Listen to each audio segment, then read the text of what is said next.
السلام علیکم defence lords friends, defence updates میں بحرین کے کمانڈر اور نائجیرین ڈیفینس منسٹر کی پاک فضائیہ کے سربراہ سے ملاقات کی خبر پر بات کریں گے۔ یوکرین کی جانب سے پہلی مرتبہ رشین کروز میزائل مار گرانے کی خبر، امریکہ کا یوکرین کے معاملے پر بھارت سے بڑا مطالبہ، ملائیشیا کا روس سے ویپنز نہ خریدنے سے انکار، سلوواکیہ کی S-300 surface to air missile system Ukraine کو دینے پر رضامندی، جرمنی سمیت دیگر اہم بین الاقوامی دفاعی خبریں بھی اس ویڈیو میں شامل ہوں گی۔ So let's start.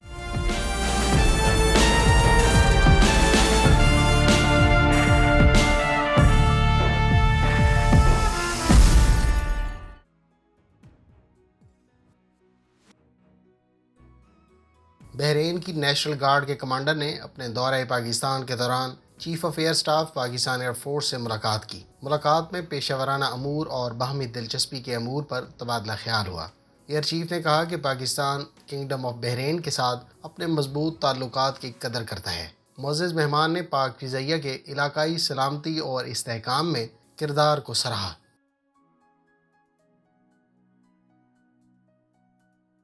ترک صدر رجب طیب ایردوان نے کہا ہے کہ جنگ کے خاتمے کے لیے مذاکرات کے کچھ نکات پر روسی اور یوکرینی صدر کو براہ راست بات چیت کرنا چاہیے، جس کے لیے ترکی میزبانی کی پیشکش کرتا ہے۔ عالمی خبر رساں ادارے کے مطابق ترک صدر طیب ایردوان نے یوکرین کی صورتحال پر اپنے روسی ہم منصب ولادیمیر پوٹن سے ویڈیو لنک کے ذریعے گفتگو کی، جس میں یوکرینی صدر سے براہ راست ملاقات کرانے کے لیے میزبانی کی پیشکش بھی کی گئی۔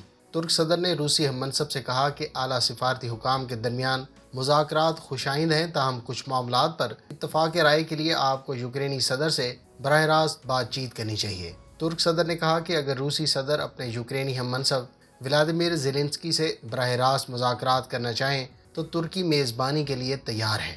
صدر طیب ایردوان نے روسی صدر سے یہ بھی کہا کہ مذاکرات کی کامیابی کے لیے جنگ بندی بہت ضروری ہے۔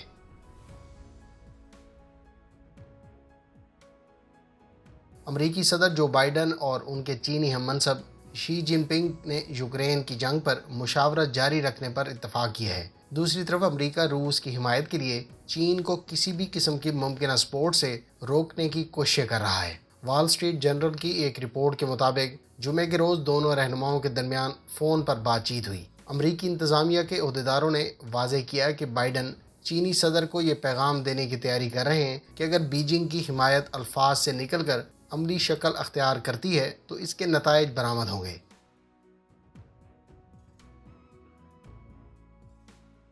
ملائیشین حکام کا کہنا ہے کہ وہ روس سے اپنے دفاعی ساز و سامان کے لیے مرمتی سامان اور دیگر عسکری ہتھیار لینا ترک نہیں کرے گا۔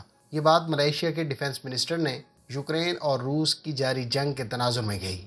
مقامی کمپنی روس کے تعاون سے ملائیشیا کی ایئر فورس کے زیر استعمال Su-30 طیاروں کی مرمت کا کام سر انجام دیتی ہیں۔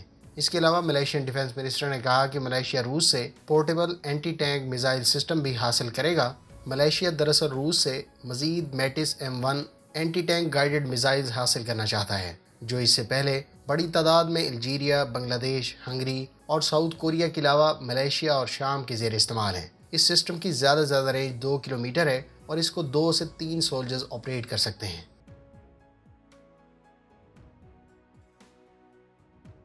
یوکرین کے فوجی حکام کے مطابق روس نے لایوف شہر میں ایئرپورٹ کے نزدیک طیاروں کی مرمت کے پلانٹ پر کروز میزائل سے حملہ کیا ہے۔ میزائل بحر اسود سے فائر کیے گئے تھے۔ لویوف شہر کے میئر کے مطابق روسی فوج نے متعدد کروز میزائل فائر کیے، جس کے نتیجے میں طیاروں کی مرمت کا پلانٹ تباہ ہو گیا ہے۔ حکام نے مزید بتایا کہ پلانٹ پر کروز میزائل حملے میں کوئی ہلاک یا زخمی نہیں ہوا، کیونکہ وہاں کوئی کام نہیں ہو رہا تھا۔ دوسری جانب دارالحکومت کیف کے میئر نے شہر پر بڑے روسی حملے کا خدشہ ظاہر کیا ہے۔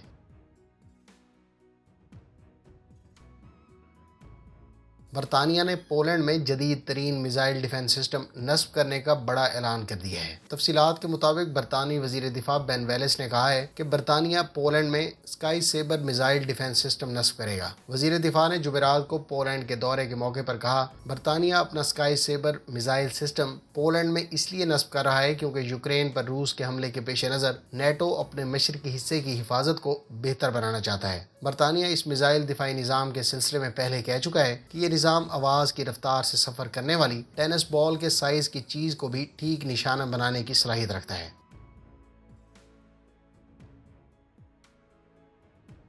امریکی کمپنی لاک ہیڈ مارٹن نے اعلان کیا ہے کہ وہ کورین تھنڈر ٹیم کے ساتھ مل کر کام کرے گی۔ اس ٹیم کو کورین کمپنی ہینوا ڈیفنس لیڈ کر رہی ہے۔ یہ دونوں کمپنیاں مل کر برطانیہ کی موبائل فائر پلیٹ فارمز کے لیے کورین ساختہ K9 سیلف پروپیلڈ ہوئٹزر کے ایڈوانس ورژن پر کام کریں گی۔ ساؤتھ کورین کمپنی نے کہا کہ ہمیں لاک ہیڈ مارٹن کی UK شاخ کے ساتھ مل کر K9 پر کام کرنے پر فخر ہوگا۔ یاد رہے کہ K9 ایکوزیشن سے متعلق مصر اور آسٹریلیا نے حال ہی میں کانٹریکٹ سائن کیے ہیں۔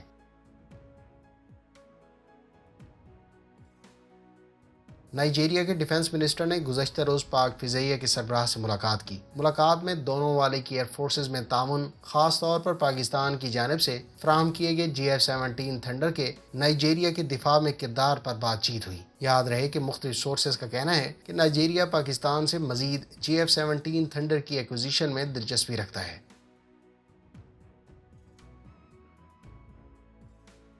یوکرین کی ایئر ڈیفنس فورسز کا دعویٰ ہے کہ اس نے روس کے 5 کروز میزائل مار گرائے ہیں۔ ممکنہ طور پر جنگ کے آغاز سے لے کر یہ کروز میزائلز کی انٹرسیپشن کی پہلی اطلاع ہے۔ یوکرینی آفیشلز کی طرف سے روس کے KH-555 کروز میزائل کو مار گرانے کا دعویٰ کیا گیا ہے۔ اس خبر کی آزاد ذرائع سے ابھی تصدیق ہونا باقی ہے۔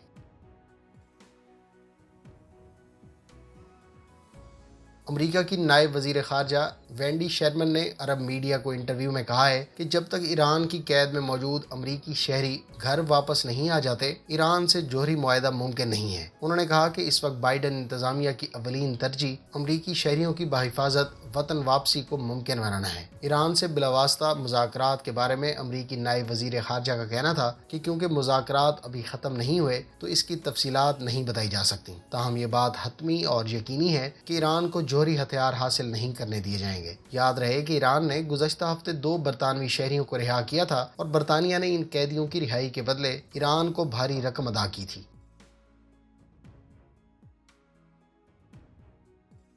امریکی CNN کی رپورٹ کے مطابق سلوواکیہ ابتدائی طور پر یوکرین کو S-300 surface to air missile system فراہم کرنے پر رضامند ہو گیا ہے۔ سلوواکیہ نیٹو ممالک میں تیسرا ملک ہے جو سوویت ایرا کے S-300 surface to air missile system استعمال کرتا ہے۔ اس سے پہلے ایک امریکی جنرل نے یہ بات کہی تھی کہ یونان اور سلوواکیہ کو چاہیے کہ وہ اپنے S-300 surface to air missile system Ukraine کو دے دیں تاکہ وہ اپنا دفاع کر سکے۔ اس بارے میں ابھی سلوواکیہ کی طرف سے کوئی آفیشیل رد عمل نہیں آیا۔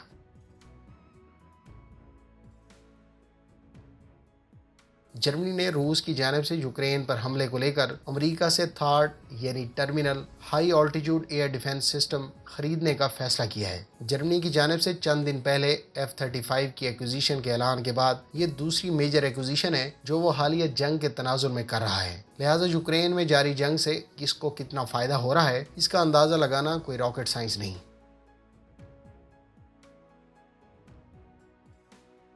ترجمان وائٹ ہاؤس نے کہا ہے کہ اگرچہ روس سے سستے داموں تیل خریدنا امریکی پابندیوں کی خلاف ورزی نہیں، تاہم ایسا کرنا بھارت کو تاریخ کی غلط سائٹ پر کھڑا کر دے گا۔ خبر رساں ادارے کے مطابق وائٹ ہاؤس کی پریس سیکرٹری نے بھارت کو مشورہ دیا ہے کہ یوکرین کے معاملے پر اپنی پوزیشن واضح کرے کہ وہ کہاں اور کس کے ساتھ کھڑا ہے۔ فرینڈز، یہ تھیں آج کی ڈیفنس اپڈیٹس۔ امید ہے اس ویڈیو سے آپ کی معلومات میں اضافہ ہوگا۔ ملتے ہیں نیکسٹ ویڈیو کے ساتھ، اپنی دعاؤں میں یاد رکھیے گا۔ اللہ حافظ۔ پاکستان زندہ باد۔